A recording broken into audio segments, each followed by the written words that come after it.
Hello and welcome. Today we are in the Tier 9 German heavy crew supercruiser, the Siegfried. And I'll give you the advice straight. Don't build a full secondary build on this ship. It just doesn't make that much sense, I think.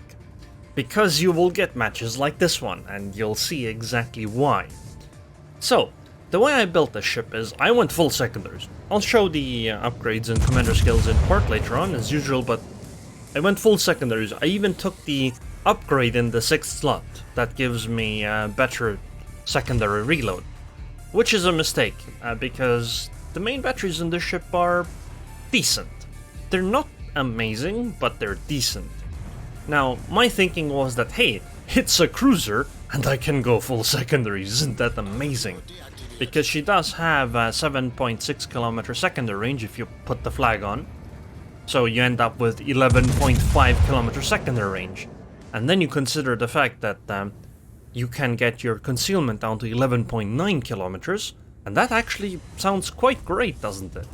It does certainly scare off destroyers, as you'll see in a bit. I mean, the secondaries are already firing, and they can hit a decent amount of times. It's just that they aren't really as effective as secondaries from a battleship. You just don't have as many of them. And that's why I think a secondary build doesn't make as much sense. Especially because the main batteries seem pretty accurate on this ship. So boosting the main batteries doesn't seem like a terrible idea either. Therefore, I don't really recommend the full secondary build, at least forgo the upgrade. That should probably help a little bit. So in terms of the guns, they, as far as I can tell, they are the same guns as a Tirpitz has, but you simply have one turret fewer of them. You are a tier higher, but again, we're dealing with a cruiser. Now, the existence of the Siegfried kinda makes me wonder what the purpose of the Aegir is, because why would you play that ship when you have a cruiser at the same tier that has the same amount of HP, has better secondaries, seems to have the same torps, and, well, seems to have better guns. Oh god, torpedoes, those are unavoidable. Then again, they are Östergötland torpedoes, so they deal like 5k damage. Okay, 6k damage. Still, they aren't the scariest torpedoes. They are difficult to avoid, but they also don't deal that much damage. I guess maybe I could have avoided them slightly better if I had done, started maneuvering earlier, but then I would have not been in as great of a position as I am right now. I mean, secondaries are great here, right?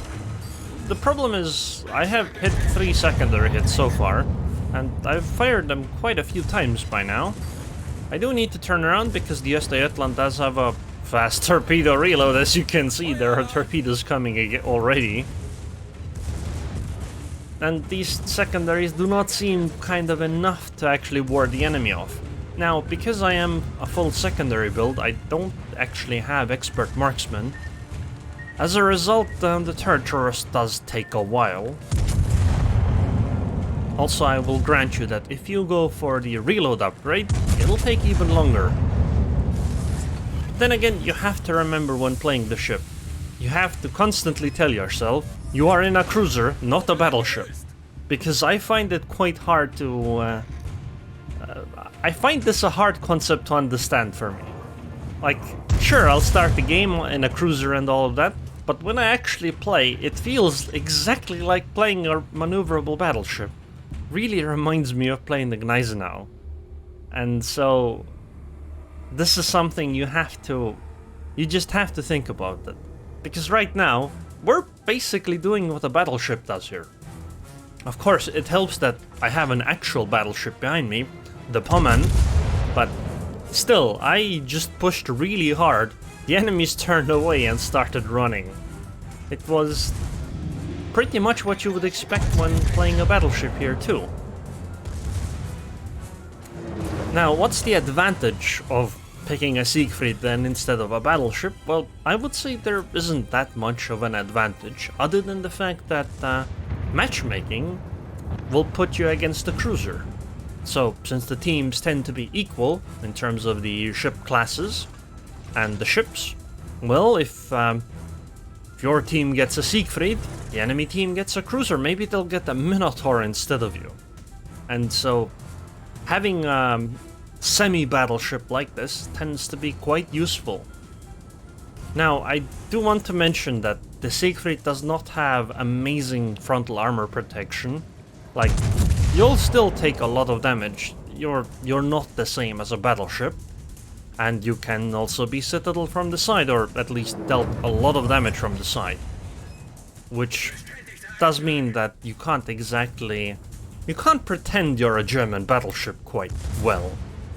But then again, you have much better maneuverability and better concealment, so it's maybe not that bad. I think that Donskoy is headed. So far we've landed 17 secondary shell hits. We've landed more main battery hits at this point. Come on. Can we at least get to Tashkent with the secondaries, please? Please? Yes! We got something out of it. And we got the close quarters expert even. Now we have actually hit more secondary hits than main battery hits. But anyway, there are no close ships anymore, so we're probably not getting any more secondary hits for quite a while. And we will simply sit far away and keep shelling with the main batteries. And this is exactly the point in the game where I just thought the secondary build was kinda wasteful. The thing is, at higher tiers you get matches on maps like this decently often. I don't mean specifically this map, but maps that seem really, really large, where all the features, I'm talking the islands and the cap zones, are positioned far away enough from one another that it takes a long time to get from one point to another, and if the enemy sees you coming, especially when there's lots of open water, or they'll at least know you're coming when you keep firing your guns, which you should be doing. If they know you're coming, they'll simply just sail away from you if they know that you have a secondary build. And then what do? You can't use your secondaries at all, and all the investment is kind of wasted. Oh, that's a broadside Alaska. Ooh, that should do quite some damage. Okay, never mind. 3 over penetrations is not quite some damage, but we tried, I suppose. I think Alaska did slightly more in return, 12,000. Then again, Alaska has the amazing AP penetration angles. If you made me choose between an Alaska and the Siegfried, though, I would definitely pick the Alaska. Oh, wait, what? 2 citadel hits on an Alaska? How is that possible? I didn't know you could citadel in Alaska like this, especially as a fellow cruiser. Well, maybe maybe the choice of Alaska isn't as amazing then. But anyway, the enemy team is actually ahead, somehow. I don't know how that happened. In terms of positioning though, they're definitely not ahead. They might have more fighting power on ships, but we hold the C cap and we quite confidently hold the B cap. We have a Jean Barre right over there, and Sovietsky Soyuz in the cap zone themselves actually. And now we're gonna join, and eventually the Pommern is gonna join, and what? Another citadel? How? As far as I know, battleships have trouble citadeling in Alaska, but somehow we managed to do it with a cruiser. Okay, I suppose technically we do have battleship guns, but still. Anyway, now I want to just get close enough to secondary something, because that would be nice to get. I do have Günther Lutyens on this ship, which means that my secondary reload will be boosted if I get enough secondary hits, but that enough is 100 and we're only at 30 and half of the game has already gone, so I am not too hopeful. Oh, that Soyuz is pushing. So the enemy has to basically push. And I think pushing from that position where they are in is one of the worst things to do on this map. Mostly because all of their ships are there, and they'll push towards into B. And it'll be in the middle of the map. And so you have a cruiser, or you have destroyers that go north, you have destroyers that go south, and then they'll simply torpedo the battleships as they try to push in. Which ends up with them being punished quite heavily. Oh, the Riga is in range of the secondaries. Let's see, she seems to be stopping even. Broadside on, by the way. Oh, Yugumo. I'm gonna still take this broadside of a Riga though. Come on. Maybe I should have led slightly behind the ship. But if Yugumo did torpedo, then those are going to miss here. Well, probably going to miss, I mean. Yeah, there are the torpedoes, but we slowed down in time. Sadly, it seems our Z-46 has had it. Maybe I should have fired at the Yugumo earlier, but considering my mediocre damage, I don't think I would have been able to save her. Might be better to go back to shooting the Riga again. Also, you see, the secondaries do ward off destroyers. I'm pretty sure the Yugumo's like, yeah, I don't want to get too close to that ship. So you have that, but investing a full secondary build for that seems excessive. It just seems like a fun thing to do, and I do recommend trying it if you have the Siegfried, but I'm not sure it's the most effective way to play the ship. Because, as you can tell, the dispersion on the main guns is pretty damn accurate. Look at that. Those shells do group quite tightly. And that's the Riga gone and puts us over 1,000 points, I think. Or the enemy below 0, but I think we just managed to peak over 1,000. 173k damage. Sank 2 ships, 8 citadels. 8 citadels! When have you seen guns this consistent on a German ship before? Not often, huh? 2300 base XP.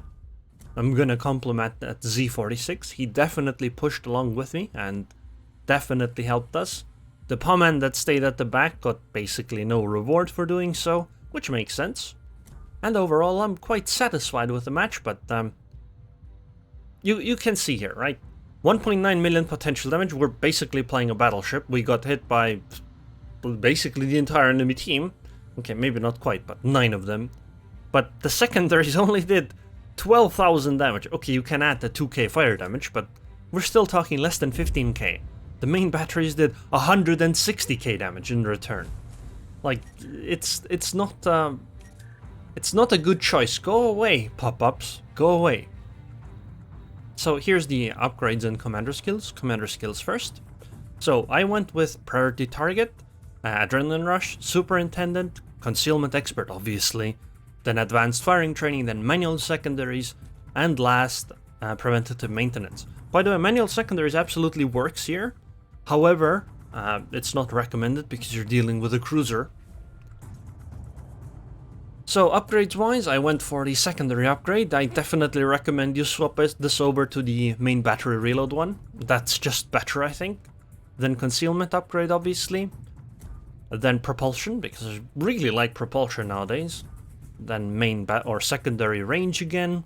Then the this puts us at 11.5 kilometers, by the way, at secondary range, which is quite excellent. Then the Hydra special upgrade, if you didn't have it, then damage control system modification 1, obviously, and then secondary battery health. I think this would make sense on the ship regardless whether you're going a secondary build or not. It'll save your secondaries and also your anti-air guns. I do like the camo on the ship. I think it looks really cool. Anyways, I hope you guys enjoyed this video. I would like to thank the patrons on Patreon. Thank you very much for your continued support, and I hope I'll see you guys next time.